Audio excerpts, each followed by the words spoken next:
নমস্কার সবাইকে। আমি আবার আপনাদের সামনে আমার একটি ছোট্ট ভিডিও নিয়ে চলে এলাম। বেশি বড় নয়, আবার বেশি ছোটও নয়, একটা মাঝারি রকমের ভিডিও নিয়ে চলে এলাম। তো ভুল ত্রুটি মার্জনীয় আগে বলে দিচ্ছি, আজকের ভিডিও আমার দেবী গুহ্যকালীকে নিয়ে। দেবী গুহ্যকালী খুবই ড্যাশ দেবী। দেবী ঠিকই, মাও ঠিকই, কিন্তু তিনি খুবই ড্যাশ।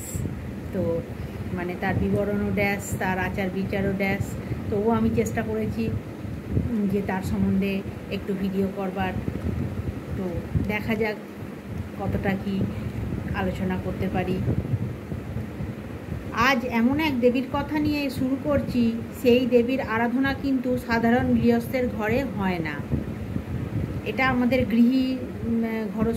ঘরোয়া লোকের পুজো নয়, গৃহস্থের পুজো এটা নয়। এটা পুজো সাধকদের পুজো, এবং এই পুজো বাড়িতে হয় না। তো বিশেষ ধরনের উচ্চমার্গীয় ক্ষমতার অধিকারী সাধকরা এনার আরাধনা করে থাকেন। এই কথাটা আমি যেটা বলছিলাম, আরও অনেক বেশি সাধনার উচ্চস্তরে পৌঁছানোর জন্য অনেক উচ্চস্তরীয় যারা সাধন ক্ষমতার অধিকারী, তারা আরও বেশি উচ্চস্তরে পৌঁছানোর জন্য এই দেবীর আরাধনা করে থাকেন।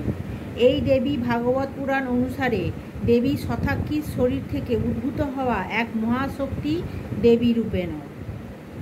ঘন কালো জমাট বাঁধা মেঘের ন্যায় গায়ের রং গুহ্যকালী দেবীর। তার দুটি হাত ও তিনি লোল জিহ্বার অধিকারিণী। দেবীর গলায় দোলে 50টি নরকরটির মালা।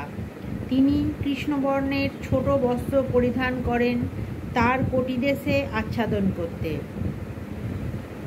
দেবীর মস্তকে অর্ধচন্দ্র বিরাজিত ও জটা কেশযুক্ত, মাথায় জটা যেটাকে বলা হয়। কর্ণভূষণ মৃতদেহ রূপী ঝুলমান, দু কানে মৃতদেহর ঝুলছে কর্ণভূষণ বা কানের গহনা বা কানের দুল হিসেবে। তার মুখমণ্ডল হাস্যস্ফুরিত ও চারিপাশে সর্পফণা দিয়ে বেষ্টন করা, ও তিনি সর্প আসনে উপবিষ্টা। বাম দিকের কঙ্কণে তক্ষক সর্পরাজ ও ডান দিকের কঙ্কণে অনন্ত নাগরাজ। বাম দিকে বৎসরূপী ভোলা মহেশ্বর অর্থাৎ শিব। দেবী নবরত্ন আভূষিতা, দেবী অট্টহাসকারিণী ও মহাভীমা। এই দেবী সাধকের সিদ্ধিলাভে আশীর্বাদ প্রদায়িনী। কথিত যে নারদাদি ঋষি সমূহ, নারদকে তো ঋষি মহর্ষি নারদ বলাই হয়। তো এই ধরনের উচ্চ স্তরের ঋষিরা এই দেবীর আরাধনা করেন।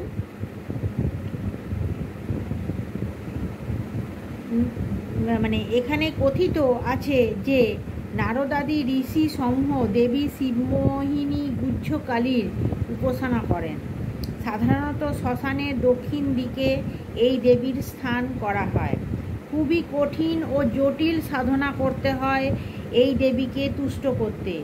বলা হয় যে এই দেবী গুহ্যকালী নিয়মিত মৃতদেহের মাংস ভক্ষণ করেন ও তাতেই তার পরিতৃপ্তি হয়, এবং যে সমস্ত সাধকরা তার সেবা করেন তারা এই শবমাংস দেবীর প্রসাদ রূপে গ্রহণ করেন।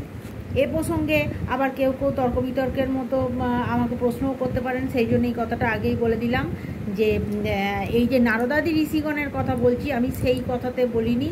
আরও অনেকেই তো সাধক থাকতে পারেন এই ধরনের দেবীর সাধনাতে, তারা দেবীর প্রসাদ রূপে এই সব মাংস ভক্ষণ করে থাকেন, এইভাবেই কথিত আছে। আমি কোনো তর্ক বিতর্কে যাচ্ছি না।